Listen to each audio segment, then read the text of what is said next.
What's up, Spice Droppers? It's Charlie from Ferndale. It's June, it's almost Father's Day. What better meal to make than surf and turf for your dad? Let's get cooking. Okay, first things first, I have a steak here. Real easy. Use whatever steak you want. I'm using ribeye because that is a favorite of my own father and myself. Just easy peasy. Season this. Salt.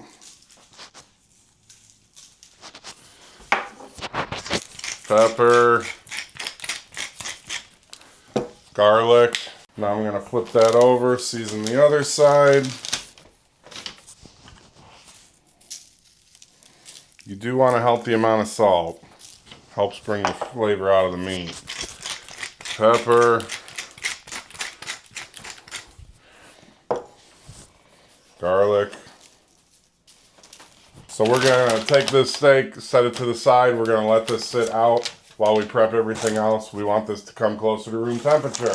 After we get that meat prepped, we're going to start making a side of broccoli. Any type of crisp, bright green will go well with surf and turf.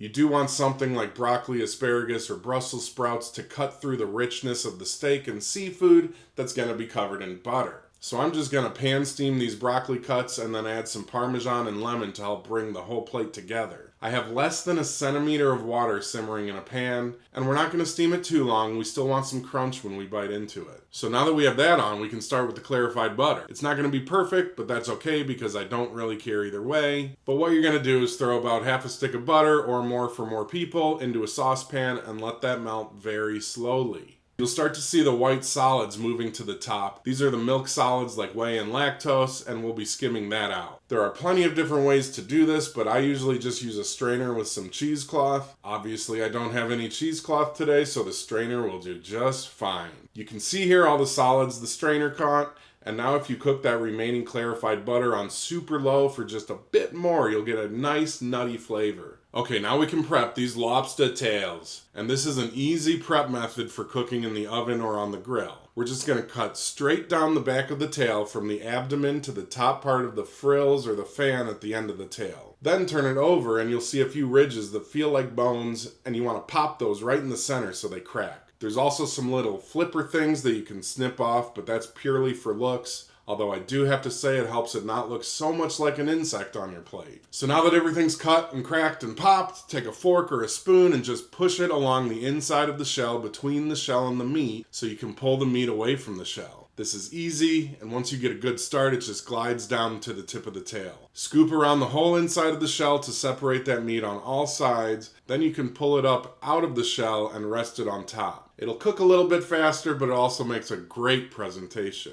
Just remember, when you're separating the meat, you want to keep the bottom tip attached so it doesn't just fall off the top of the shell when you're cooking. Does that make sense? I hope so. I'm not really even seasoning the lobster. Just a little paprika for color and it's good to go. Okay, we have everything ready to grill now, so let's take it outside. First of all, I'm not using charcoal because I have somewhere to be later and I'm trying to save some time. But either way, I just want to show you that I have the steak over the heat on one side and I have the lobster on the other side cooking on indirect heat. None of the burners are on underneath the lobster. The grill itself is still around 400 degrees Fahrenheit, but that's all coming from the left burners under the steak. And this should all take about 8 to 10 minutes to grill, flipping the steak once after 4 or 5 minutes. While that's going on, I drain the water from the broccoli, and I'm adding a couple cloves of minced garlic and about 2 tablespoons of butter, and some fresh lemon juice. After that butter melts, just mix it all and turn the heat off, cover it, and let it sit. Now, of course, because I have somewhere to be, when I went to flip the steak, I saw that the grill was out of gas, so I had to go to plan C and cook it all in the oven anyway. So I should have just gone with the charcoal to begin with, but whatever. I'm doing the best I can, and it still turned out delicious. And instead of showing you all that, I'm just going to ask you to like and subscribe. And would you just look at that? I told you it turned out delicious. I'm plating this on a cutting board because the camera doesn't like my big plates. But we have broccoli, we're going to grate some fresh Parmesan over it. Then grate a little more because cheese. Plate up the tail with some lemon juice over the top of that. And then the steak just speaks for itself. Now it was just about noon when I filmed this, so it might be the best lunch I'll ever have. A meal fit for a king. And for all those fathers out there. Let's dig in. Now this, I mean, that's all for show.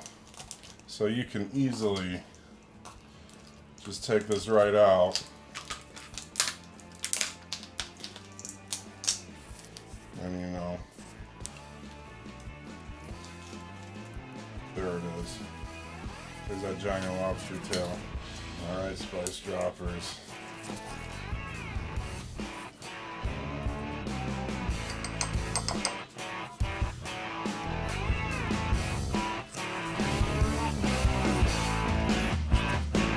You can't go wrong with this one. Boom, baby, we did it again. Spice droppers, peace and love. I love you.